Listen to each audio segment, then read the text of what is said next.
નમસ્તે વિદ્યાર્થી મિત્રો, આજે આપણે ધોરણ 4 જેમાં વિષય પર્યાવરણ જોઈશું, જેમાં આપણે પાઠ આગળ 22મો જોઈ ગયા હતા. આજે 23મો પાઠ જોઈશું, દેશ પરદેશ.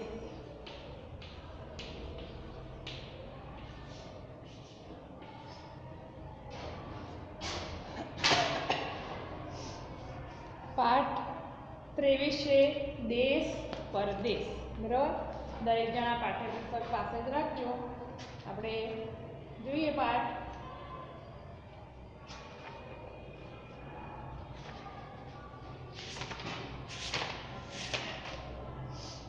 આપણો જે ભારત દેશ છે ભારત દેશ એ કયા ખંડમાં આવેલો છે ખબર છે દરેકને? આપણો જે ભારત દેશ છે એ એશિયા ખંડમાં આવેલો છે. બરાબર, એશિયા ખંડમાં ભારત ઉપરાંત બીજા કયા દેશો આવેલા છે? એશિયા ખંડમાં ભારત ઉપરાંત ચીન, શ્રીલંકા, નેપાળ, પછી પાકિસ્તાન, ભૂટાન અને યુનાઇટેડ અરબ ઇમારત એટલે UAE. બરાબર, આ બધા દેશો જે છે એ આપણે ભારત દેશમાં આવેલા, આ બધા દેશો આવેલા છે એશિયા ખંડમાં. બરાબર, આપણો જે ભારત દેશ છે એ એશિયા ખંડમાં આવેલો છે અને એશિયા ખંડમાં આ બધા દેશો આવેલા છે. ભારત ઉપરાંત બીજા બધા જે કયા નામ તમને એ બધા દેશો પણ આવેલા છે. જોઈએ પાઠમાં કે આજે સવારથી જીલના ઘરમાં દોડધામ છે. અરવિંદ કાકા અને તેનું કુટુંબ 5 વર્ષ પછી ઘરે આવવાનું છે. એટલે જીલનો પરિવાર હોય છે એ શું કે સવારથી જેમ કે છે જીલનો પરિવાર હતો એ દોડધામમાં હતો. અરવિંદ કાકા અને તેનું જે કુટુંબ હતું એ 5 વર્ષ પછી ઘરે આવવાનું છે. એટલે બહાર બીજા દેશમાં હોય બરાબર, એટલે સ્વાભાવિક છે કે એ આવી ના શકે. 5-10 વર્ષ પછી એ લોકો આવી શકે. એટલે 5 વર્ષ પછી અરવિંદ કાકા જે હતા એ બહાર રહેતા હતા બીજા દેશમાં, જેથી કરીને 5 વર્ષ પછી એમના ઘરે આવવાના હતા. 5 વર્ષ પહેલાં અરવિંદ કાકાને અબુધાબીમાં નોકરી મળી હતી. અરવિંદ કાકા જે હતા એ ક્યાં રહેતા હતા? અબુધાબીમાં. ત્યારથી જ તેઓ ત્યાં રહેતા હતા. જીલ અને તેના પિતા તેમને લેવા વિમાન મથક ગયા. પછી જીલનો પરિવાર અને તેના પિતા જે હતા એ એમને અરવિંદ કાકાને લેવા માટે એ વિમાન મથકે જાય છે. વિમાન હવામાંથી નીચે જમીન પર ઉતરે પછી મુસાફરે પોતાનો સામાન લેવા માટે થોડો સમય રાહ જોવાની હોય છે. અંતે અરવિંદ કાકા, નીતા કાકી અને તેમના બાળકો બહાર આવતા દેખાયા.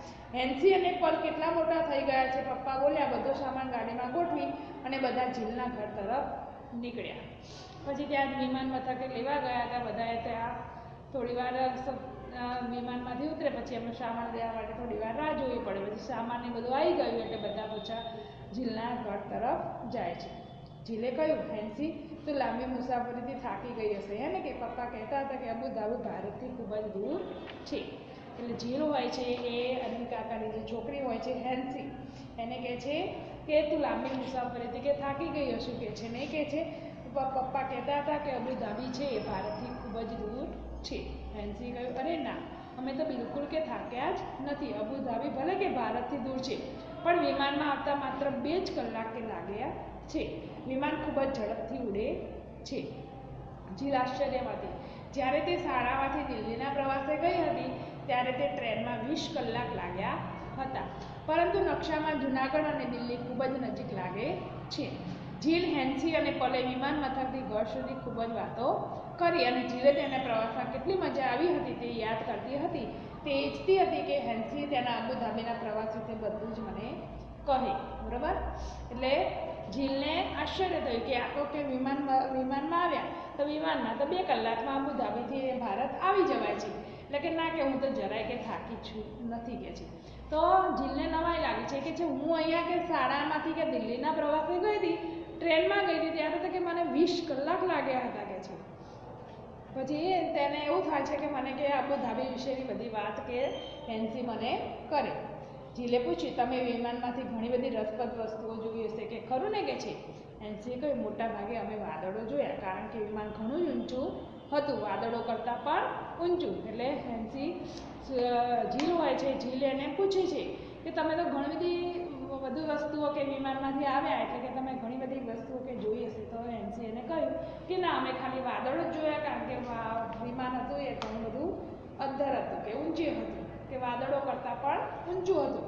તે ખૂબ ઊંચે જાય તે પહેલાં અમે જોયું કે ત્યાં રેતાળ પ્રદેશ પરથી ઉડી રહ્યું છે. ત્યાં રેતી જ રેતી હતી, પરંતુ રેતીના રંગ હતા એ બદલાયા કરતા હતા.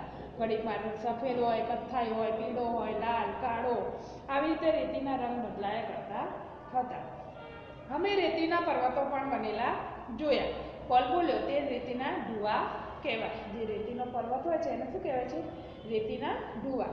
ઝીલે કહ્યું, મેં રેતી ફક્ત દરિયા કિનારે જ જોઈ છે. અરવિંદ કાકાએ કહ્યું, તો અમારે ત્યાં આવવું જોઈએ કે છે. એટલે ઝીલે પછી કહે છે કે મેં તો ખાલી દરિયા કિનારે જ રેતી જોઈ છે. તો અરવિંદ કાકા કહે છે, તારે હવે કે જોવા માટે કે અબુધાબી આવવું પડશે. અબુધાબીના આજુબાજુના દેશો જે રણ પ્રદેશમાં આવેલા છે, જે શહેરથી થોડા દૂર જઈએ તો માઇલો સુધી રેતી જ રેતી દેખાય છે. ત્યાં ના વૃક્ષો દેખાય કે ના લીલોતરી, માત્ર રેતીને રેતી જ દેખાય છે.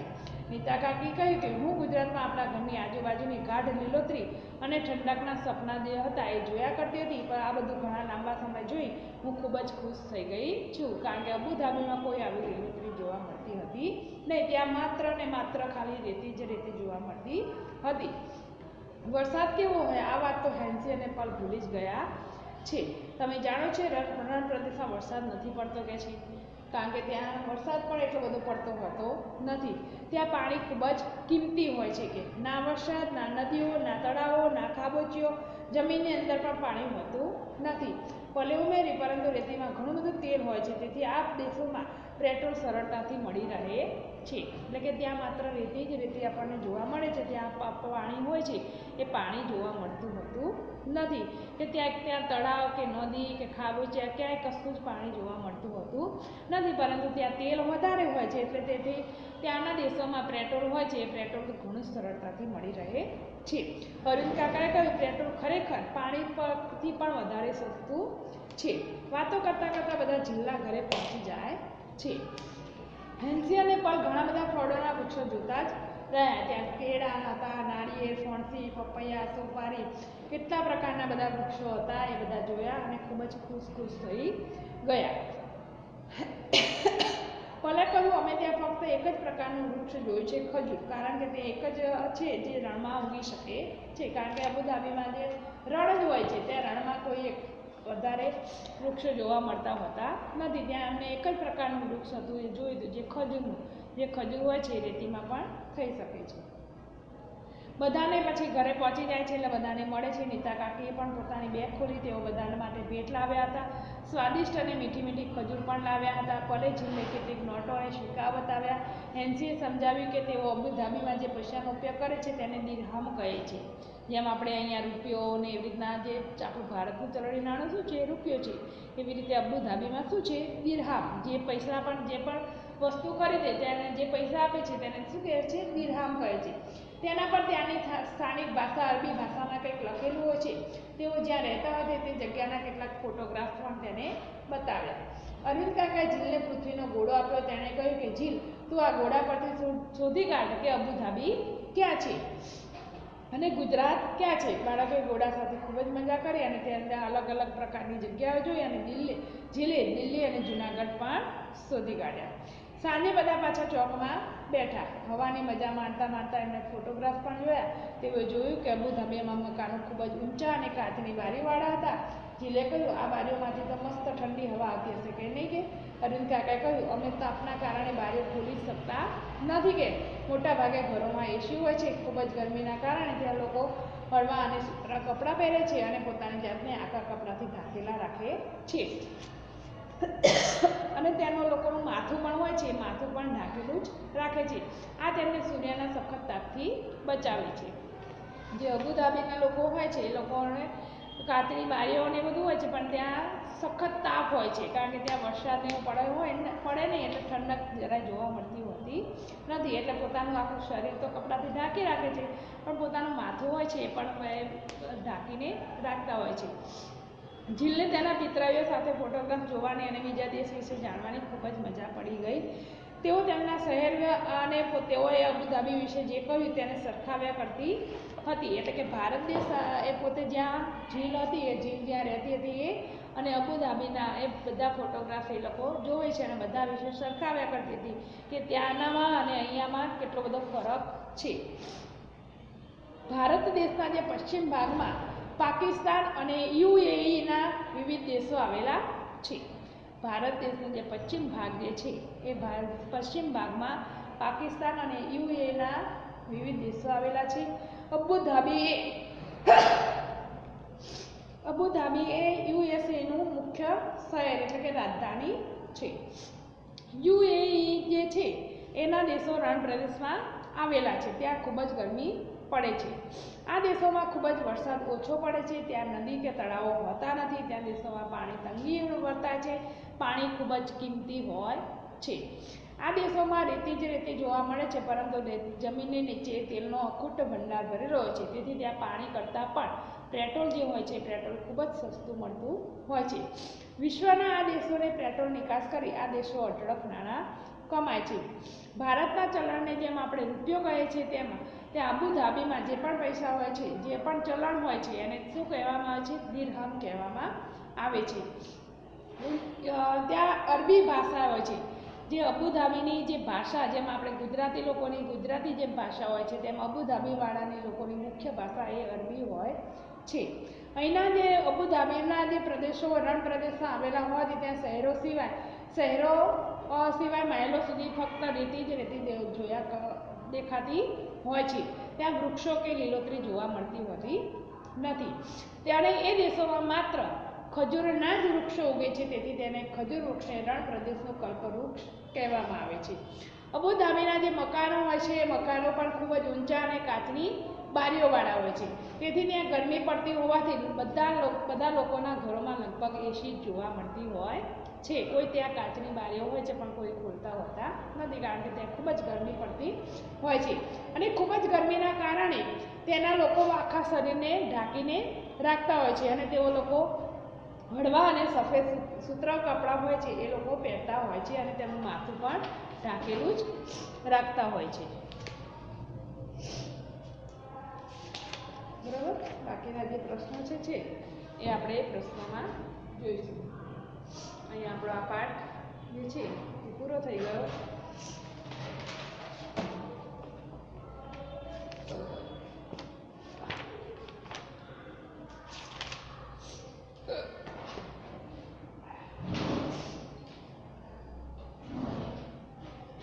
સૌથી પહેલાં આપણે વિકલ્પોવાળા જે પ્રશ્નો જે છે એ જોઈ લઈએ. સાચા વિકલ્પ સામે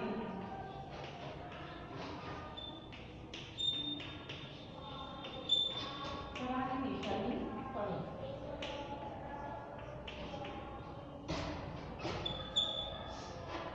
અરવિંદ કાકા ક્યાં રહે છે?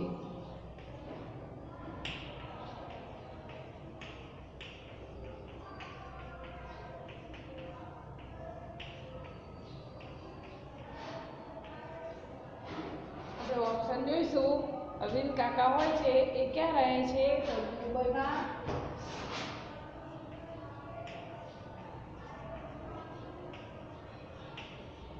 અબુધાબી કે ઈરાકમાં. ક્યાં રહેતા હતા અરવિંદ કાકા? અબુધાબીમાં. બીજું છે અબુધાબીથી ભારત સુધીની યાત્રા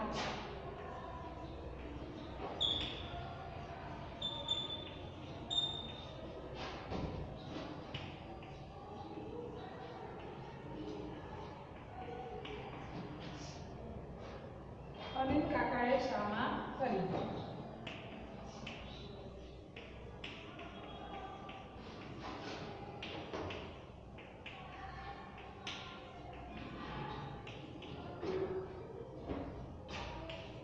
તો અબુધાબીથી ભારત સુધીની યાત્રા હતી તે અરવિંદ કાકાએ શામાં કરી હતી? કારમાં, ટ્રેનમાં કે વિમાનમાં?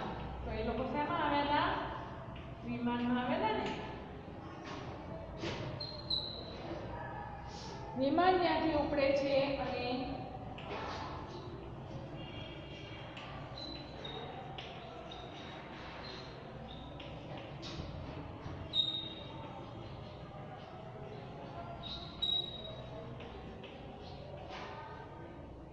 ઉતરે છે તે સ્થળને શું કહેવાય?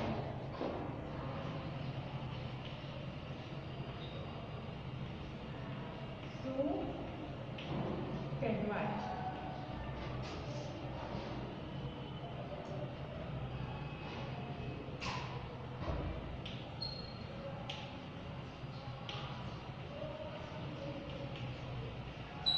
રેલવે સ્ટેશન,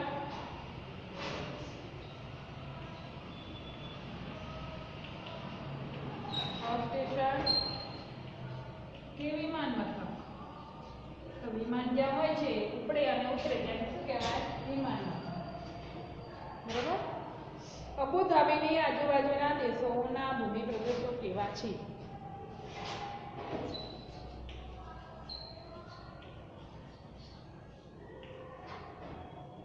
આજુબાજુના દેશોના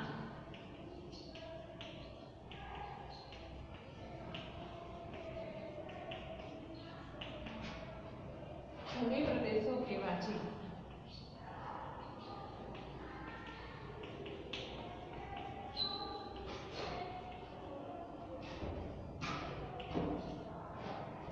તો લીલાછમ,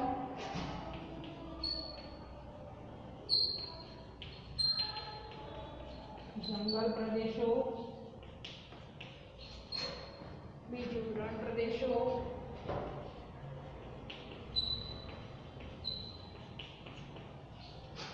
કે મેદાની પ્રદેશો? તો અબુધાબીની આજુબાજુ શું જોવા મળે છે? રણ પ્રદેશ. જોઈ લો, અરવિંદ કાકા ક્યાં રહે છે? તો અરવિંદ કાકા ક્યાં રહે છે? અબુધાબીમાં. અબુધાબીથી ભારત સુધીની યાત્રા અરવિંદ કાકાએ શામાં કરી? તો કે છે વિમાનમાં.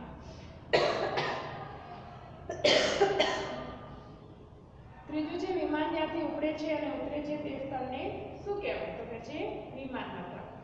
અબુધાબીના આજુબાજુના દેશોના ભૂમિ પ્રદેશો કેવા છે? તો કે છે રણ પ્રદેશો છે.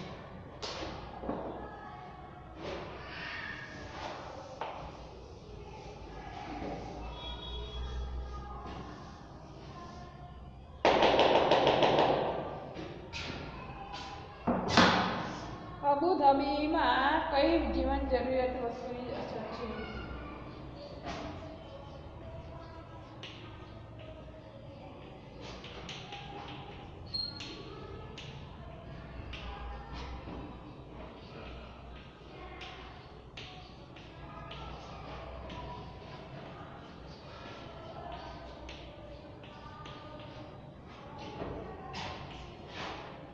ઓપ્શન લખીશું: પેટ્રોલ,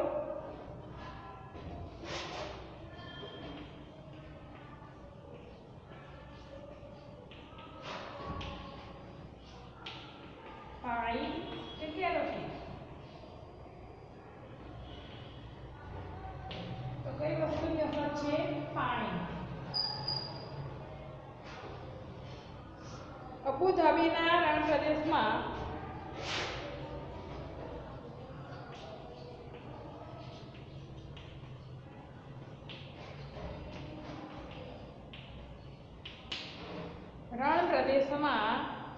કયું વૃક્ષ વધુ જોવા મળે છે?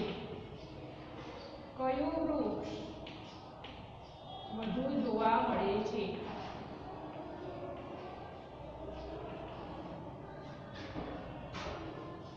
ઓપ્શન લખીશું આપણે: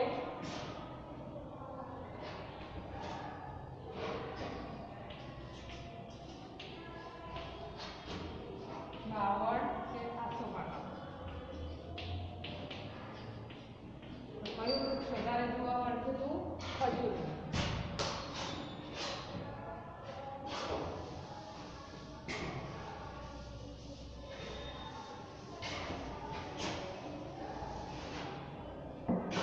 અબુધાબીથી ભારત વિમાનમાં આવતા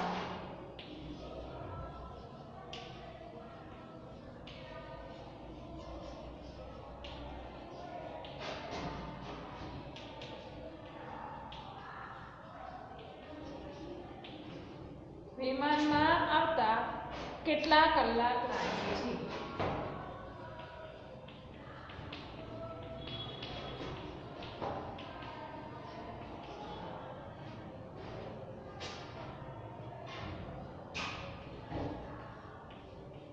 કલાક,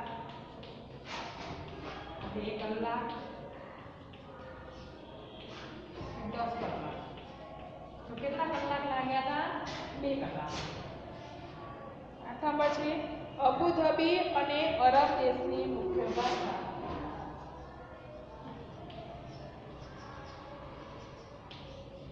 અને અરબ દેશની મુખ્ય ભાષા કઈ છે?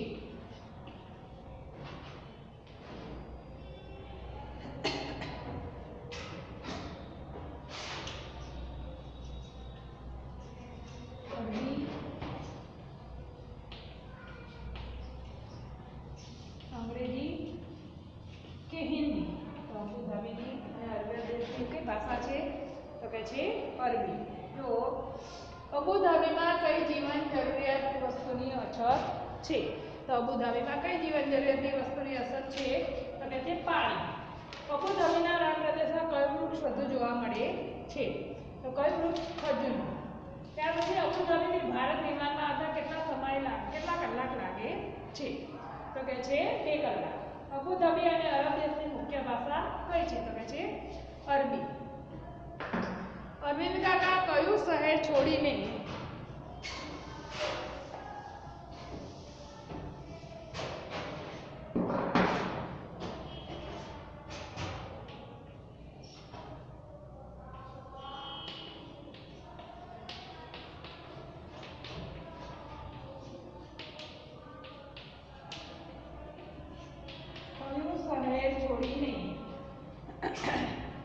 નોકરી કરવા અબુધાબી ગયા હતા? નોકરી કરવા અબુધાબી ગયા હતા. તો કયું શહેર છોડીને અબુધાબી ગયા હતા નોકરી કરવા માટે? અમદાવાદ, દિલ્હી,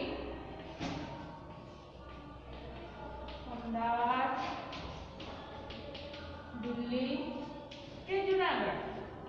તો કયું શહેર છોડી દીધું તેમને? જુનાગઢ.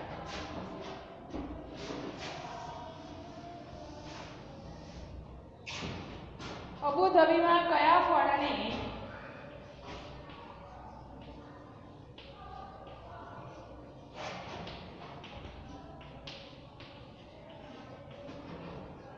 ફળને રાષ્ટ્રીય ફળ તરીકે સ્વીકાર્યું છે? રાષ્ટ્રીય ફળ તરીકે સ્વીકાર્યું છે?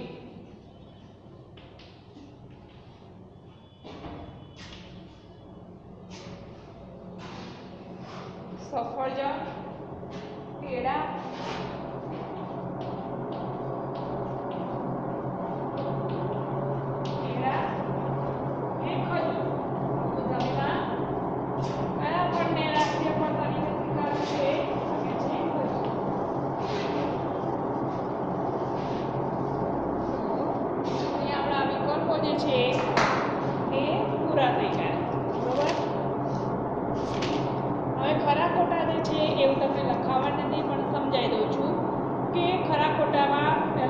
અબુધાબી ભારતથી પૂર્વમાં આવેલો દેશ છે. પૂર્વમાં આવેલો દેશ છે?